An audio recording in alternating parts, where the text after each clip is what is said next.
What up, everybody? Sven Diesel here. We're going to be tying up a pheasant tail nymph. This is going to be on a curved hook. That's why it's curved pheasant tail.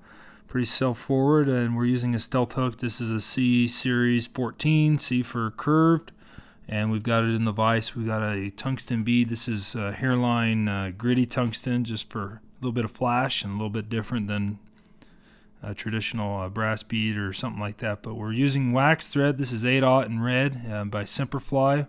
We'll get it started and work our way down the shank of the hook well into the bend, because we're doing a curved pheasant tail. We're going to be tying it in so that the tailing goes down the curve, and that's why I've got the hook in the vise like this. Makes it a little easier to tie in the pheasant tails. And so we're just going to grab about 3 to 5 fibers. This is a nice brown pheasant tail, and just select the fibers you want. Go ahead and pull them perpendicular to the stem of it and pull them off, keeping those tips as aligned as possible. And we'll go ahead and transfer that to the other hand and get it so we have these on the top of the shank of the hook. And we'll do a few loose wraps, maybe 2 or 3 loose wraps, working our way back up towards the bead, and then we'll get it in position. Now we're going to secure these down just a tad bit more with a few more tight wraps here, just to make sure they're in place. And we'll go ahead and just because we're trying to get the body a little bit more uniform, I'm going to tie these all the way up to the bead and set these aside. Don't discard them. We're going to be using them for the wing case. So let's go ahead, and we're going to be tying in materials in which we'll be using them. This is 0.2 millimeter Semperfli gold wire. We're going to be tying it in because we're going to be wrapping our pheasant tail with this as our ribbing. And I kind of slide the tip into the bead, just, I don't know, it's a habit I've gotten into.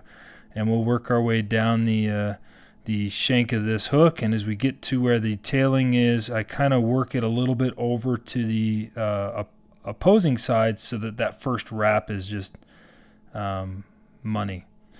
So we'll go ahead and set that aside now. I'm going to put a little bit of flash down the back of this, and this is a small tinsel, and so we'll just tie that in next. And so it will basically, we're going to use the wire last, and so this is going to be the next material we're going to tie in, because that will be the second to last material. And make sure that's just point on right there in the dead center. And for the body of this, it's a pheasant tail nymph, so we're going to be using pheasant tail fibers. I just grabbed the ones we discarded from before, and I'll make sure those are nice and secure. I kind of tie them in at an angle so that we can get that first wrap just right up and over. And there we go. We are ribbing. Now, a little trick to this is, if you're all thumbs like me, I kind of pinch the, let's get these so they're wanting to go out evenly.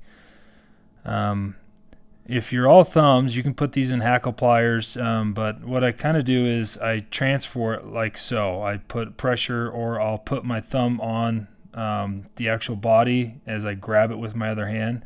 And that's just a little trick to hold those in place so that you can do it with your fingers, although hackle pliers make it a lot easier. But I like having these spread out a little bit more versus the hackle plier puts it into more of a clump. So that's why I do it that way. And we're not going to trim these out. I'm just going to make sure that the wire or the tinsel still dead on, and we'll do a couple loose wraps, and it's going to try and walk on us because it's a curved shank here. And so we'll just do a couple loose wraps. We can adjust it as needed, but make sure the tie off point is in the center, and we'll go ahead and snip that out. And as we're going to be ribbing this with some wire, we can adjust that tinsel as we go around. But the first wrap I do it not on the pheasant tail, just to add a good transition, and then I make sure that tinsel's spot on in the middle, and I start my first segmentation here. And you want about, 4 to 6 wraps here, and we're just securing that in. Makes it a little bit more durable fly, adds a little bit of flash and segmentation. And then I always do a few more wraps up here at the top just to add a tad bit more weight.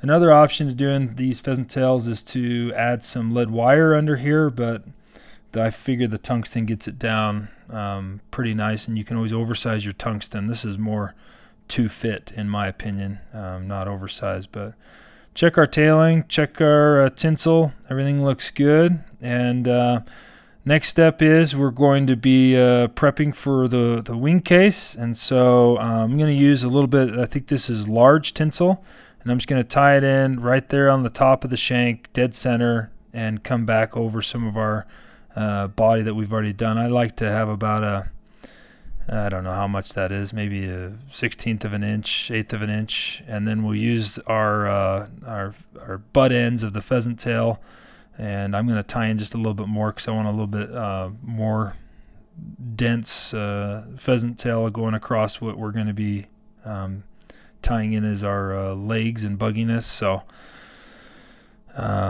let's go ahead and grab a few more pheasant tail fibers, and we'll go ahead and tie those in. And I just grabbed a few more clump, 5-6 fibers, and cut off the tips so that we're not tying in the weak point. Last thing you want to do is fold them over and have the ends break. So next step is we're going to be tying in some straggle string. This is, you could use peacock hurl, but this is an imitation synthetic material, and it's really buggy looking. It's got UV properties, and so we'll go ahead and take off about 3 inches here, and I'll go ahead and tie in the end. And you don't need 3 inches, but it makes it a little easier to work with. And I'm just going to wrap this around to create a nice little flashy, buggy section of this. And you can see it looking similar to what a peacock hurl could do. And but this is a really awesome material, and I use it on a lot of nymphs, and it comes in tons of different colors. So there we go. We've covered up our thread. I'll go ahead and just tie it off with a wrap behind and a couple wraps in front of it. And we're kind of crowding this bead, but I'm going to give you a little hint. We're going to put on a pretty big red hot spot on this. So crowd away, I guess. All right, that looks pretty good. Now, a little trick to doing this with the wing case is I always snip off the top of these straggle string. You can kind of push them to the sides, but I've just found it's easier just to trim those off, and that way we're not creating such a hump and we don't have one or two coming up through. Just makes it easier. So next we're going to be adding in our more pheasant tail fibers on the sides, and you can see I kind of tie it in similar to like a biot. I just kind of tie it at the angle I want it to go at, and then do a couple loose wraps, check the length, and you can always adjust the length shorter and these just aren't acting how I want them to do for this. So the trick is go longer. You can always pull it towards you. So there we go. I like that. That's much better. And then I always give it a few, maybe 1 or 2 secure wraps, and you can see our hot spot starting to develop. It's going to be real nice and good. So go ahead and trim out those butts, and we'll do it to the other side. I always tie these in one at a time on each side, especially with pheasant tail fibers. If you're using like a hen feather or some sort of other material or feather for this, you can always just snip out the tip and tie it in and pull the fibers. But with the pheasant tail, I usually tie them in one at a time. And there we go. Just match this one up to the other, and we'll do 1 or 2 secure wraps, trim it out, and that's easy peasy. Make sure when you're cutting these out not to pull on it, because they will still slide. Now we've got our butt ends here that we're going to be using, and our flash has kind of gotten mixed up in these. So I'm just going to pull them up and over, and this also helps to get those down, and we'll just kind of spread it out with our thumb there, and we'll go ahead and tie it off. Now this is why I added more, because I want it to kind of spread out to the sides, and we'll make sure we're still lined up with where we're going to do our hot spot, and do a couple of wraps to secure that nice and tight. And then we'll add our fold over our tinsel, couple more wraps, and we have a lot of materials tied in right there. That was maybe too many pheasant tail fibers, but more is better always. No, I'm kidding. Just trim these out as close as you can. I don't have a trick to getting these real close, but I don't take a lot of time to do it. I just trim them nice and close because we're going to be covering this up with some resin. So next step is we're going to do a whip finish, and we'll just go ahead and make sure that's a nice bold hot spot, and we'll whip finish with just a single whip finish. Like I said, we're going to be using some resin to secure all this. Now, make sure you pull tension whenever you're cutting your thread. It makes it real nice. There we go. Good cut. Now just check for any loose fibers before we start getting out the resin, because once we resin, we're kind of done deal. We can't really go back, because once it's in the resin, it's a little bit trickier. Now I've got some no tack UV resin by Semperfli, and we're going to go ahead and just put a drop.